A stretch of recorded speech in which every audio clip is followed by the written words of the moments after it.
Baron Trump's Marvelous Underground Journey, Chapter 12.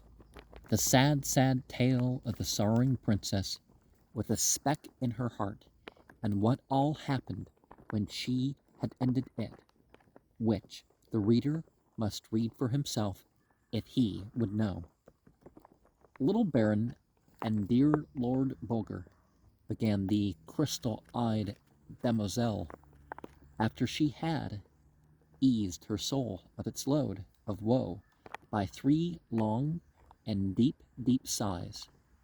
Know then that I am not the Damoiselle Glowstone, but none other than the royal princess Crystallina herself, that she whose hair I comb should comb mine, that she whom I have served for 10 long years should have served me.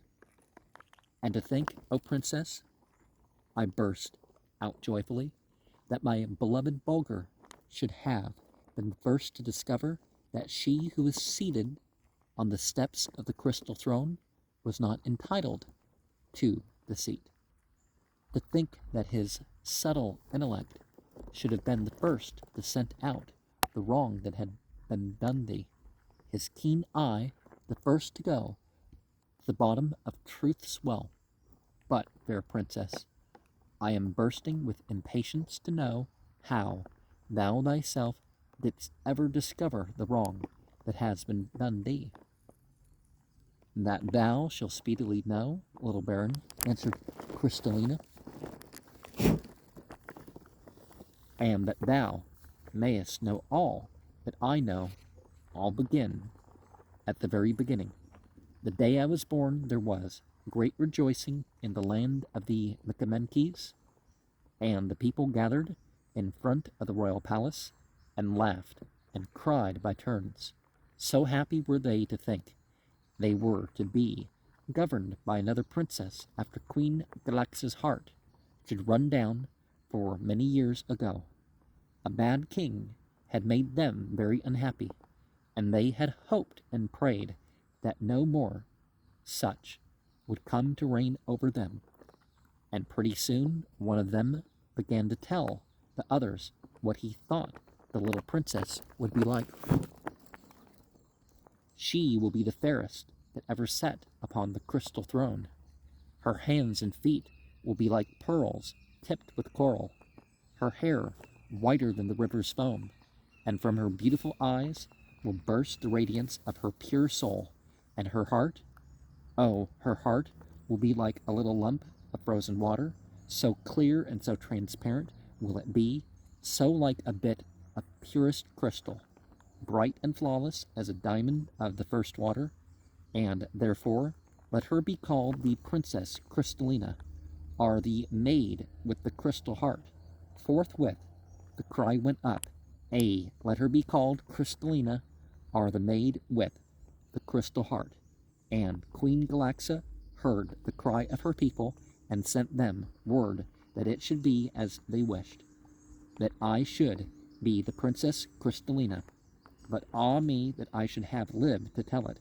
After a few days the nurse came to my royal mother, wringing her hands and pouring down a flood of tears. Throwing herself on her knees, she whispered to the queen, "Royal mistress, bid me die, rather than tell thee what I know."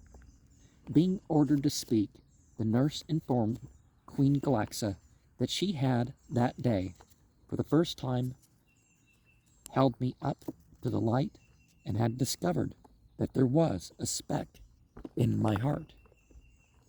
The queen uttered a cry of horror and swooned. When she came to herself, she directed that I should be brought to her and held up to the light, so that she might see for herself. Alas, too true. There was the speck in my heart. Sure enough, I was not worthy of the sweet name which her loving people had bestowed upon me. They would turn from me with horror. They would never consent to have me for their queen when the truth should become known. They would not be moved by a mother's prayers.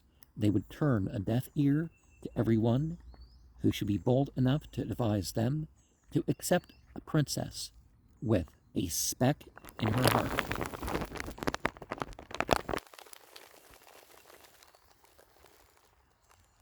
When they had thought they were getting one well deserving of the title they had bestowed upon her, Queen Galaxa knew that something must be done at once.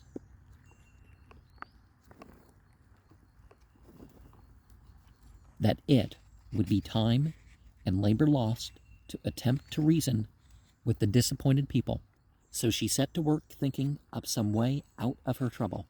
Now it so happened, little baron, that the very day I had come into the world, a babe had been born to one of Queen Galaxa's serving women, and so hastily summoning the woman, she ordered her to bring her babe into the royal bedchamber and leave it there, promising that it should be brought up as my foster sister. But no sooner had the serving woman gone her way rejoicing than the nurse was ordered to change the children in the cradle, and in a few moments Glowstone was wrapped in my richly embroidered blanket, and I swathed up in her plain coverlets. How things went for several days I know not, but one day, how well I recollect it, my little mind was puzzled by hearing Crystalina cry out, "Nay, nay, dear mamma, 'tis not fair. I like it not. Each day when thou comest to us, thou givest Glowstone 10 kisses, and me but a single one."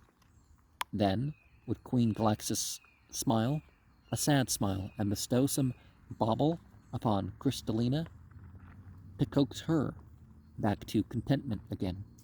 And so we went on, Crystalina and I, from one year to another, until we were little maids, well grown, and she sat on the throne and wore royal purple, stitched with the gold, and I plain white.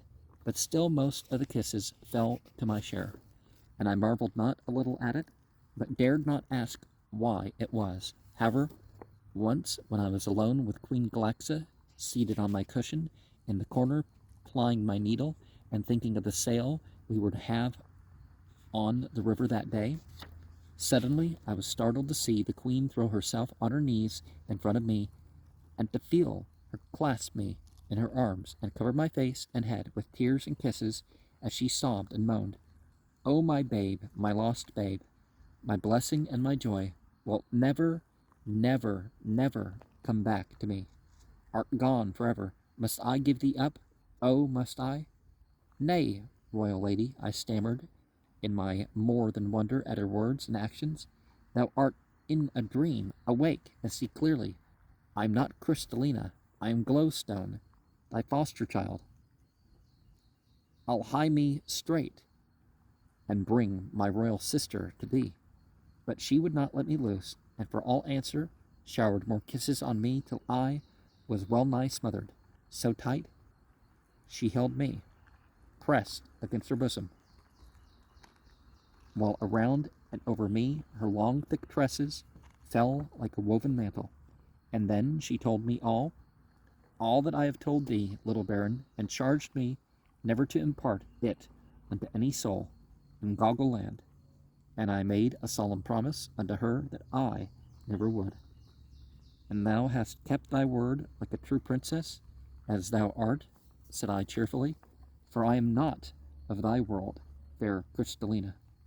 Now that I have told thee the sad tale of the sorrowing princess with the speck in her heart, little baron," murmured Crystalina, fixing her large and radiant eyes upon me, "there is but one thing more for me to do, and it is to let thee look through me so that thou mayest know exactly what counsel to give." And so saying, the fair princess rose from her seat, and having placed herself in front of me, with a flood of white light falling full upon her back, she lowered her black fan and bade me gaze upon the heavy heart which she had carried about with her all these years, and tell her exactly how large the speck was, and where it lay, and what color it was.